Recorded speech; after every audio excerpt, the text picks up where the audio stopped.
Good evening students, আশা করি তোমরা সকলেই ভালো আছো। আমি আগের দিন আলোচনা করেছিলাম তড়িৎ ফ্লাক্স নিয়ে, বিভিন্ন এরিয়া ভেক্টর নিয়ে। আশা করি সেগুলো সব বুঝতে পেরেছো। আর যদি না বুঝতে পারো তাহলে আমাকে কমেন্ট করবে, আমি তোমাদের প্রবলেমটা সলভ করে দেব। আজকে আমরা আলোচনা করব আমাদের ওই যে তড়িৎ ফ্লাক্স নিয়ে আলোচনা করেছিলাম তার কিছু প্রবলেম নিয়ে। যেমন ধরো একটা প্রবলেম, একটু দাঁড়াও, আমার পেনটা একটু ডিস্টার্ব করছে। নাও আমরা একটা ঘনক নিয়েছি,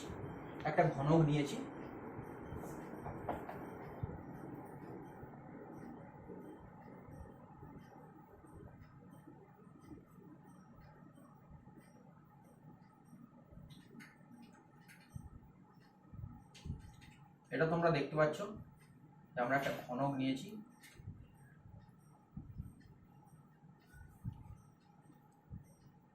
একটু ডায়াগ্রামটা একটু ঠিক করে নিই।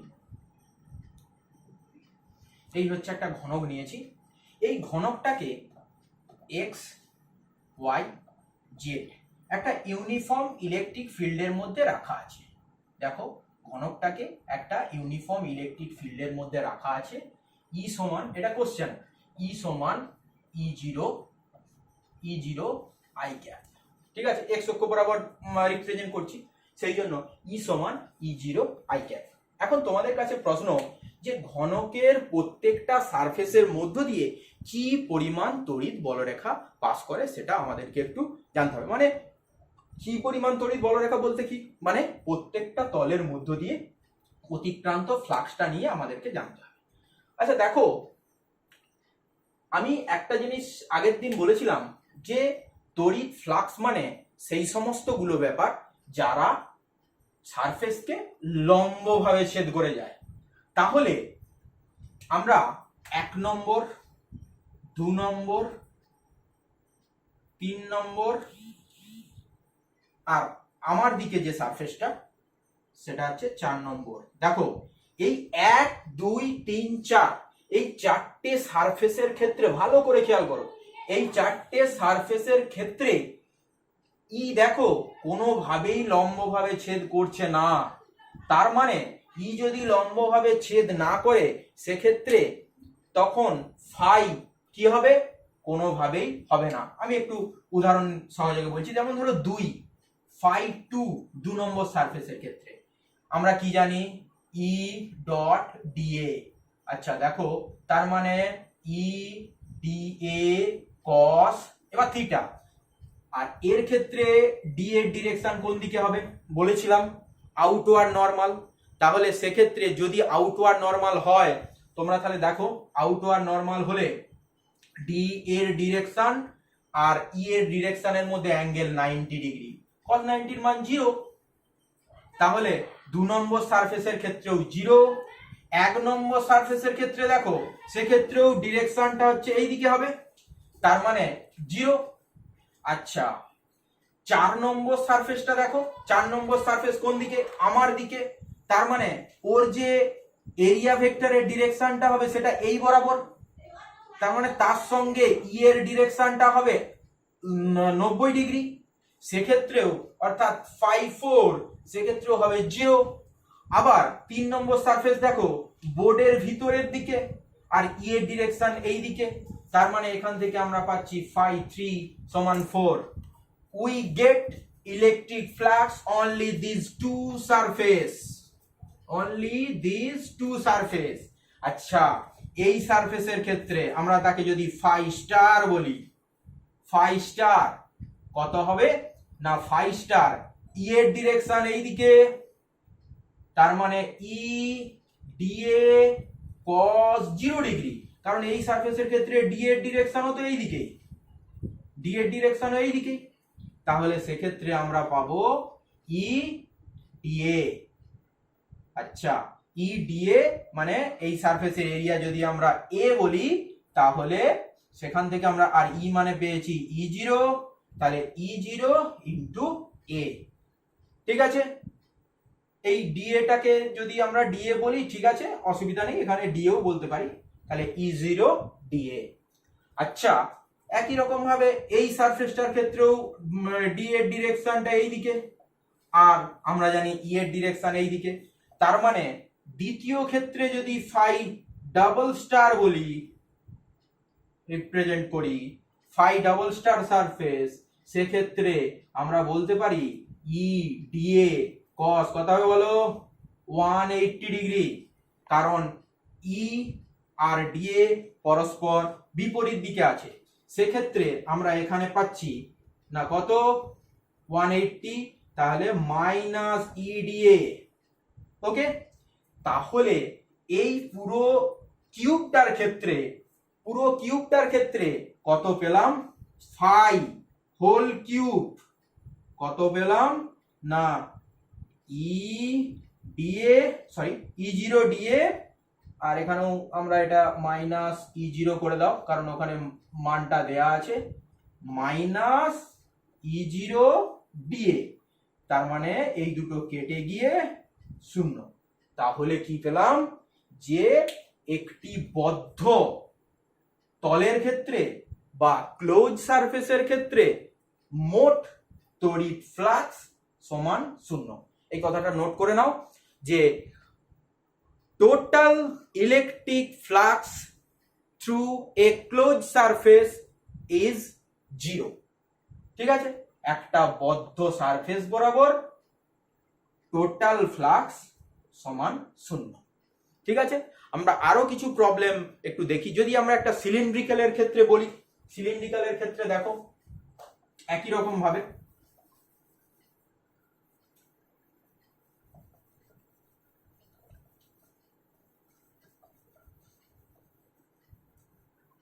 কোশ্চেন নাম্বার, প্রথমেরটা এখানে কোশ্চেন নাম্বার 2 করে দাও। আচ্ছা, যদি এই রকম দেখা যায় যে এটা একটা 3D কোঅর্ডিনেট সিস্টেম, এরকম একটা 3D কোঅর্ডিনেট সিস্টেম আছে, ঠিক আছে, এখানে একটা সিলিন্ডার আছে, এখানে একটা সিলিন্ডার আছে, ঠিক আছে, ওকে, আর এই বরাবর ইউনিফর্ম ইলেকট্রিক ফিল্ড ই সমান E0 I ক্যাপ। ওকে, এটা হচ্ছে এক্স, এটা হচ্ছে জেড, এটা হচ্ছে ওয়াই।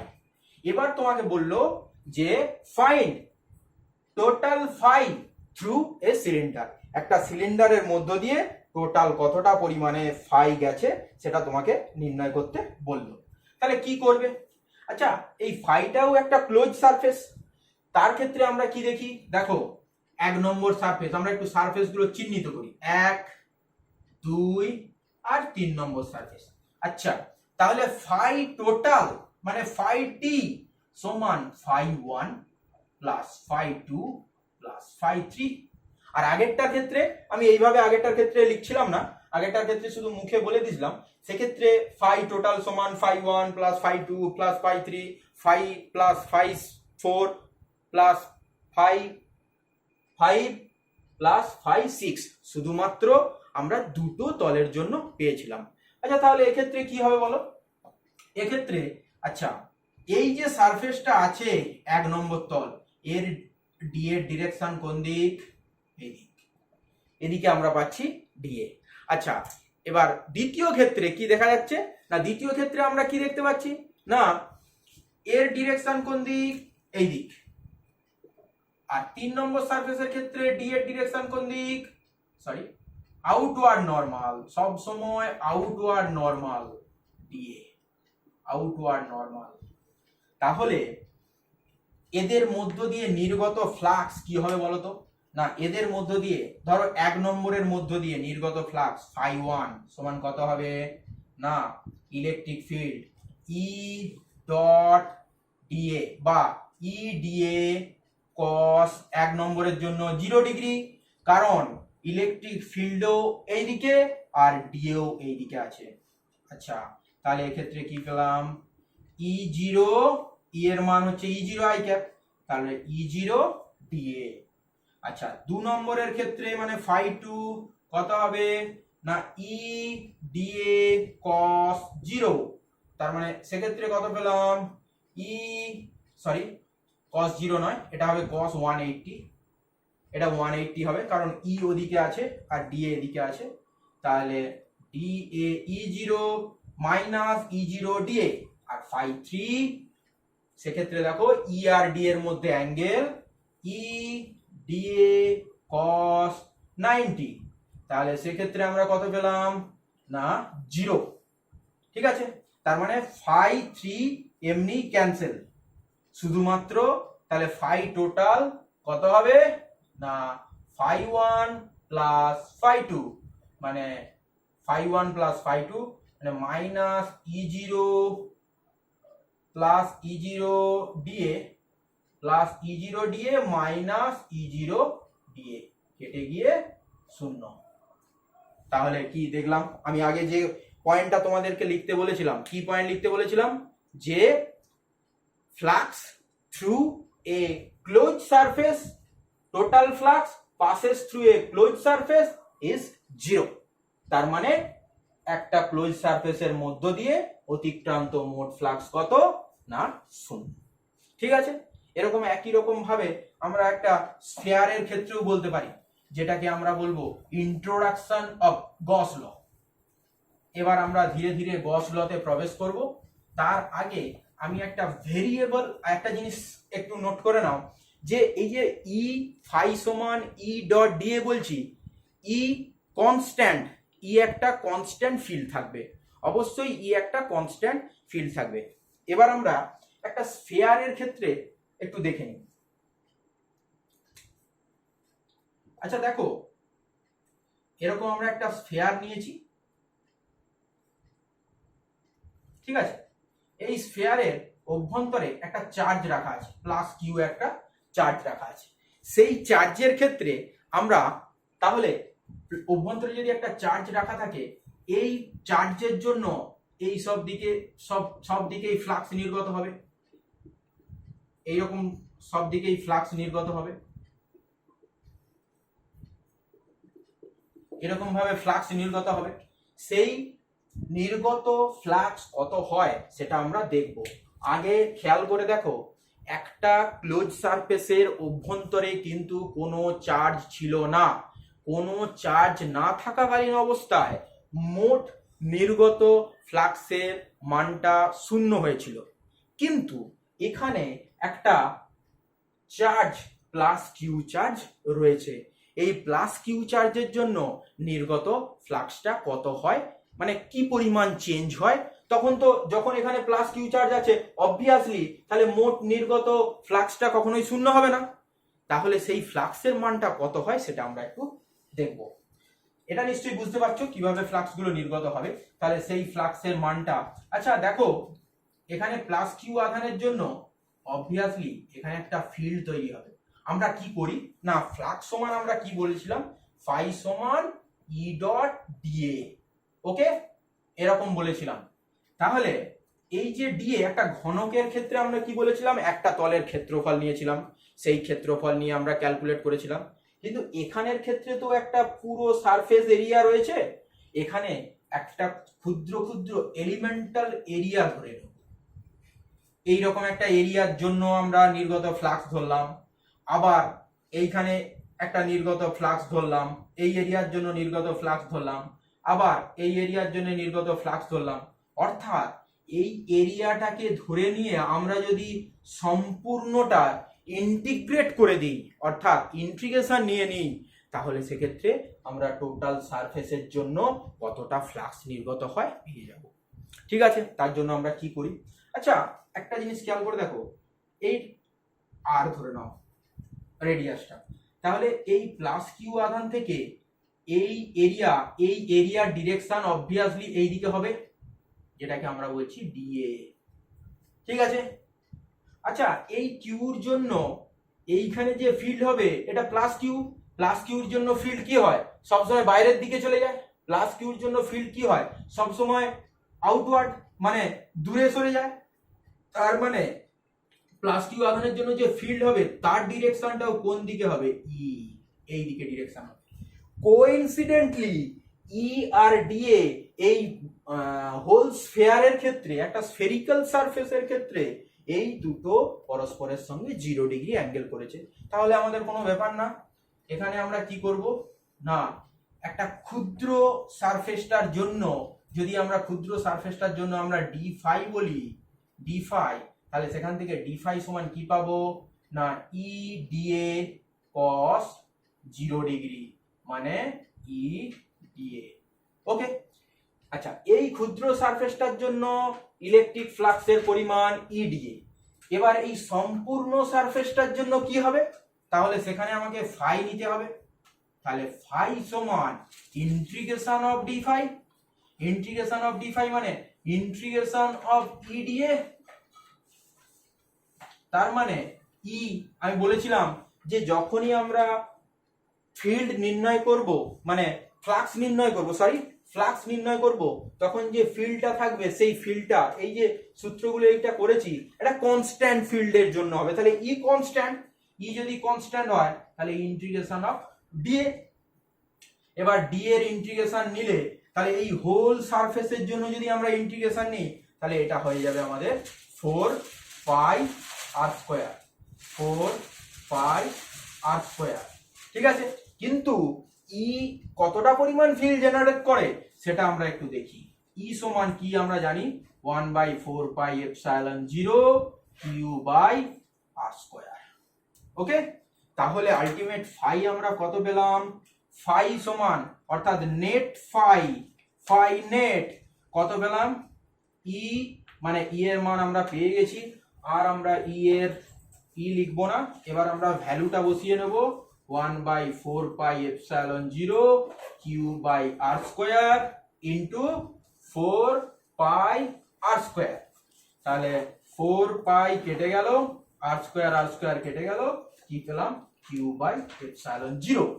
তাহলে আমাদের আলটিমেট রেজাল্টটা আমরা কি পেলাম না ফাই নেট সমান q by epsilon 0 where q কি হবে ইনসাইড, মানে যতটা পরিমাণ বদ্ধতলের ভেতরে আধান থাকবে সেই আধান divided by free space permittivity মানে শূন্য মাধ্যমে তড়িৎ ক্ষেত্র। এটাকেই আমরা ইন্ট্রোডাকশন অফ দা গস ল বলছি, বা গস ল কিভাবে আমরা নির্ণয় করব এই ফর্মুলার সাহায্যে আমরা গসের থিওরামটা একটা এক্সাম্পল সহযোগে বুঝবো। ঠিক আছে, এতদূর নিশ্চয়ই তোমরা বুঝতে পেরেছো। এবার আমরা আলোচনা করব একটা ডিস্কের মধ্য দিয়ে। এটা খুব ইন্টারেস্টিং একটা প্রবলেম, তোমরা একটু ভালো করে মন দিয়ে শুনবে। একটা ডিস্কের অক্ষ বরাবর একটা চার্জকে রেখেছি। আমি আগে ডায়াগ্রামটা একটু বলে নিই, তারপরে তোমাদেরকে বলছি। একটা ডিস্ক, ধরো এইরকম একটা ডিস্ক নিয়েছি,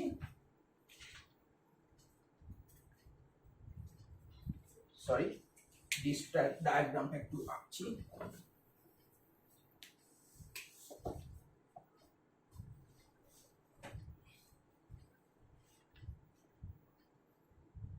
এই ডিস্কের সেন্টার থেকে এক্স দূরত্বে একটা বিন্দুতে প্লাস কিউ চার্জ রাখা আছে। তোমাদেরকে যা করতে হবে, প্রবলেম, এটা একটা প্রবলেম, সেই প্রবলেমটা কি, থিওরিটা এটা খুব সম্ভবত তোমাদের বইয়ে নেই, এটা প্রবলেম আকারেই থাকতে পারে, যে একটা ডিস্কের অক্ষ বরাবর এক্স দূরত্বে একটা চার্জ রাখা আছে। এই চার্জের জন্য এই আর ব্যাসার্ধের ডিস্ক থেকে কতটা পরিমাণে ফ্লাক্স নির্গত হয় এটা আমাদেরকে নির্ণয় করতে হবে। তাহলে এখান থেকে তোমরা দেখতে পাচ্ছ কিভাবে ফ্লাক্স যাবে, এইরকম ভাবে এইভাবে ফ্লাক্স নির্গত হবে। এটা নিশ্চয়ই তোমরা প্রবলেমটা বুঝতে পারছো যে কিভাবে ফ্লাক্স গুলো নির্গত হবে। সেটাই জানতে চাওয়া হয়েছে যে মোট নির্গত ফ্লাক্সের মানটা কত, এটা আমরা একটু ক্যালকুলেট করব। ঠিক আছে, তার জন্য এটা ক্যালকুলেট করার জন্য আমি ডায়াগ্রামটা একটু পরিষ্কার করে নিই।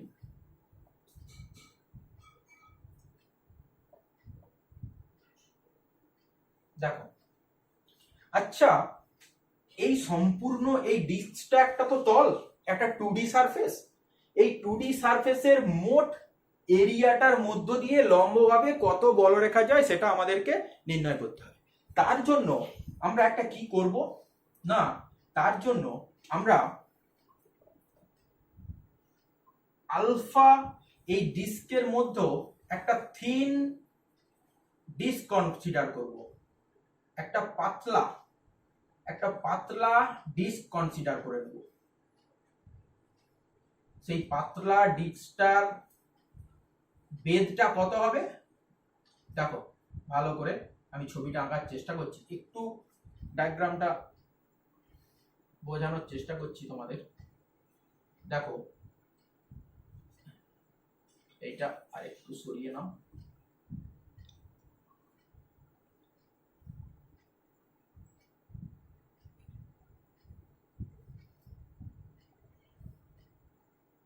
এখানে একটা পাতলা স্ট্রিপ বা থিন একটা স্লিট কনসিডার করেছি, ঠিক আছে। এর রেডিয়াসটা হচ্ছে যে ডিআর, মানে এর বেধটা হচ্ছে টোটাল বেধটা হচ্ছে ডিআর, ঠিক আছে। এই টোটাল বেধটা হচ্ছে ধরে নাও ডিআর, ঠিক আছে। এই টোটাল বেধটা হচ্ছে ডিআর। এবার এই যে ডিআর অংশটা, সেই ডিআর অংশটা আমরা একটু বলি যে টোটাল বেধটা যখন আমাদের ডিআর, আর আমরা এটা ডিআর করছি, এই ছোট অংশটা আর ধরে নাও আর বড় অংশটা ক্যাপিটাল আর ধরে নাও, মানে ডিস্কের রেডিয়াসটাকে ক্যাপিটাল আর ধরো, আর আর ডিস্টেন্সে একটা ছোট্ট অংশ নিয়েছি ডিআর। এই ছোট্ট অংশটা এই কিউ আধানের সঙ্গে যে অ্যাঙ্গেল করছে, সেই অ্যাঙ্গেলটাকে আমরা বলে নিচ্ছি আলফা।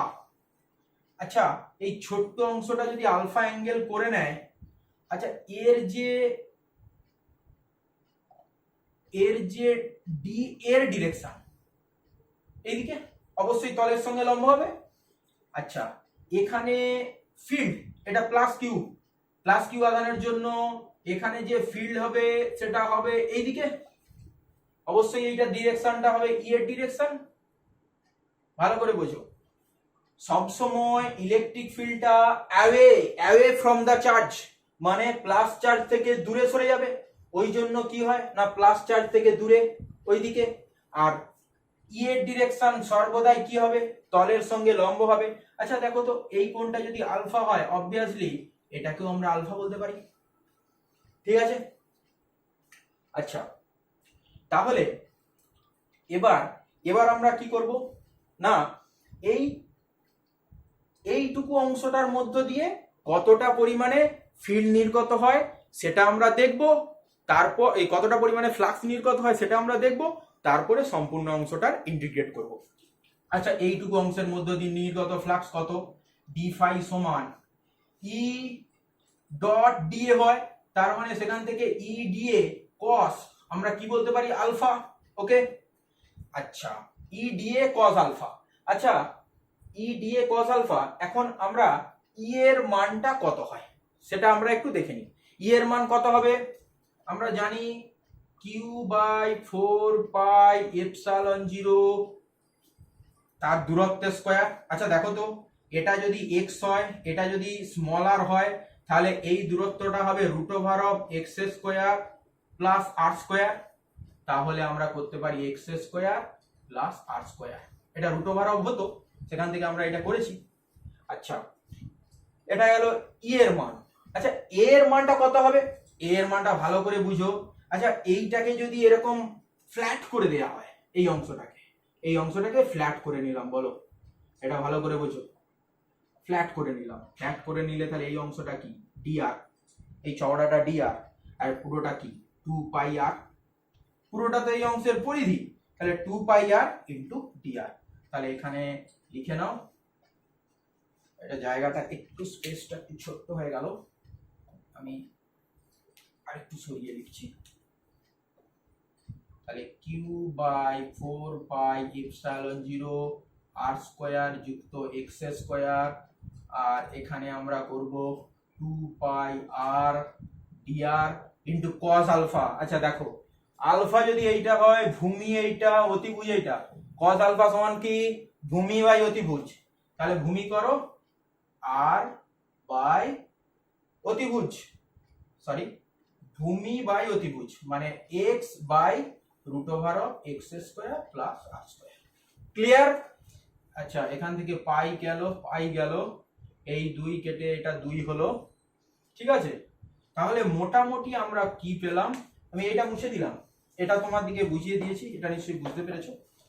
আচ্ছা, তাহলে এখান থেকে কি পেলাম না, এটা এখান থেকে পেলাম Q X R DR by epsilon 0 two epsilon 0 R square plus x square whole to the power 3/2। Okay, তার মানে আমরা ডি ফাই সমান পেলাম এটা। ব্যাস, আমাদের অর্ধেক কাজ সম্পূর্ণ হলো। তাহলে ডি ফাই সমান যদি এইটুকু হয়, তাহলে সম্পূর্ণ অংশটার জন্য আমরা কি পাবো? অবশ্যই ফাই সমান ইন্টিগ্রেশন অফ ফাই যেটা, তাহলে ইন্টিগ্রেশন অফ ডি ফাই, তাহলে ইন্টিগ্রেশন অফ ডি ফাই করলে আমরা কি পাবো না, কিউ এক্স আর ডিআর তার নিচে 2 epsilon 0 R square x square, এটার ইন্টিগ্রেশন। ঠিক আছে, আচ্ছা এখান থেকে কে কে কনস্ট্যান্ট দেখো তো, এক্স এর মান কনস্ট্যান্ট, এক্স এর মানের কোনো পরিবর্তন হবে না, আর কিউ এর মানও কনস্ট্যান্ট, কিউ এক্স বাইরে চলে এলো, 2 এপসাইলন 0 বাইরে চলে এলো, তাহলে ভিতরে রইল কে না, আর DR divided by R square plus x square whole to the power 3/2। এটা তোমাদের খুব পরিচিত ইন্টিগ্রেশন। এই ইন্টিগ্রেশনটা এবার তোমরা করবে, কিরকম ভাবে ইন্টিগ্রেশনটা করবে আমি একটু বলে নিই। ইন্টিগ্রেশন তোমরা সকলেই জানো, ঠিক আছে, এই অংশটা আমি একটু মুছে দিলাম। তাহলে ইন্টিগ্রেশনটা কিভাবে করবে, আমরা ধরে নিচ্ছি আর স্কোয়ার প্লাস এক্স স্কোয়ার সমান পি স্কোয়ার। তাহলে কি পেলাম না, তাহলে কত হবে, 2r dr সমান 2p dp, এক্স তো কনস্ট্যান্ট, তাহলে সেক্ষেত্রে 2 2 কেটে গেল, তার মানে আর ডিআর এর জায়গায় আমরা পেলাম পি ডিপি। তাহলে Q x by 2 epsilon 0 integration P DP by P square to the power 3/2, মানে পি কিউব। এই পি একটা কেটে গিয়ে তার মানে কি পেলাম না, q x by 2 epsilon 0 integration of dp by P square. তাহলে সেখান থেকে আমরা কি পেলাম, Q x 2 epsilon 0 minus 1 by p. ঠিক আছে, মাইনাস 1 বাই পি, এই ইন্টিগ্রেশনটা পেলাম। এবার পি এর জায়গায় মানটা বসিয়ে দাও, আমরা তো জানি পি মানে কত, root over of r square plus x square. তাহলে এখানে কি পেলাম না, q x by 2 epsilon 0 minus 1 by root over of r square plus x square. আচ্ছা, এখানে এটা কত, কোথা থেকে কত পর্যন্ত, 0 থেকে আর পর্যন্ত। ঠিক আছে, তাহলে আমি একটু এপাশে ক্যালকুলেশনটা করে নিই।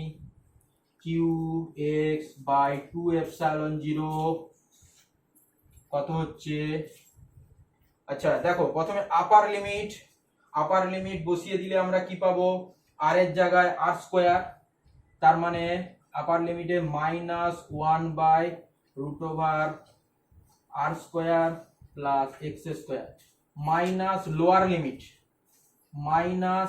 মাইনাসে হয়ে যাবে প্লাস, লোয়ার লিমিটের জায়গায় কত হবে 1 বাই, এটা কত হচ্ছে না, এই আর এর জায়গায় কত হবে, আর এর জায়গায় 0 মানে সেখান থেকে আমরা কি পাচ্ছি না, আর এর মানটা 0 বসালে 1 বাই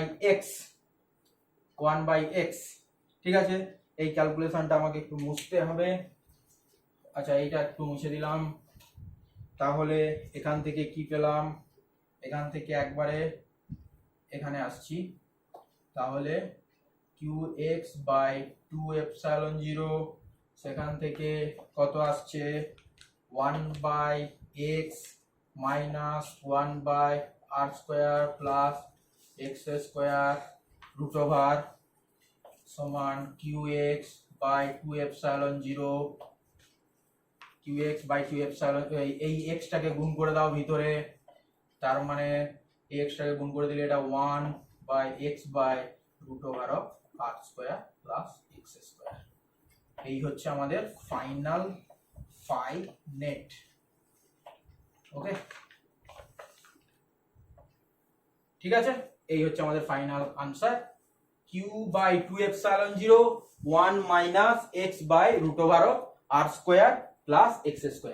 এখন একটা জিনিস খেয়াল করে দেখো, যদি এই এখানে এখানে অনেক ক্ষেত্রে এটাকে যদি একটা কোণ দিয়ে দেয়, যদি এই প্রবলেমটাকে একটু ঘুরিয়ে বলে দেয়, তাহলে কিন্তু ঘাবড়ে যাওয়ার কিছু ব্যাপার নেই।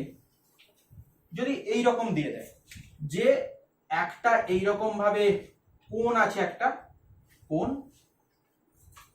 সেই কোণের ভার্টেক্স মানে এই সেন্টার পয়েন্টে এখানে একটা প্লাস কিউ আধান রাখা আছে, এর জন্য কত পরিমাণে ফ্লাক্স নির্গত হবে, তাহলে এর জন্য ফ্লাক্স গুলো সব এইভাবে নির্গত হবে, এর জন্য ফ্লাক্স গুলো সব এইভাবে নির্গত হবে। ঠিক আছে, ধরো এইখানের একটা দিয়ে দিল,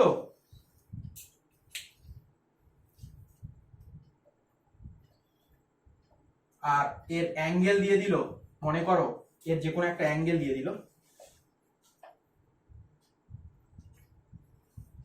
এর যে কোনো একটা অ্যাঙ্গেল দিয়ে দিল, যে এইটা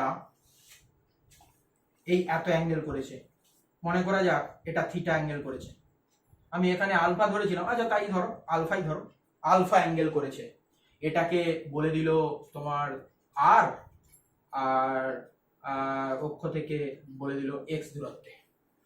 তখন কি করবে? তখন ঘাবড়ানোর কিছু ব্যাপার নেই। দেখো এইটার ক্ষেত্রেই কি আসবে, এই যে x/r, আমি যেটা cos আলফা বলেছিলাম, এই রকমও প্রমাণটা বলতে পারে ফাই নেট সমান, মানে আমরা লিখতে পারি এক্সপ্রেশনটা 2ε0 1 - cos আলফা। দেখো cos আলফা মানে কি, ভূমি বাই অতিভুজ, অতিভুজ সমান এটা হয়ে যাবে r² প্লাস x²। ঠিক আছে, এইরকম। ঠিক আছে, ঠিক আছে, আজকে আমরা এত দূর পর্যন্তই আলোচনা করলাম। এরপর আমরা আলোচনা করব গস থিওরাম নিয়ে, আমরা পরবর্তী ক্লাসে আলোচনা করব গস থিওরাম।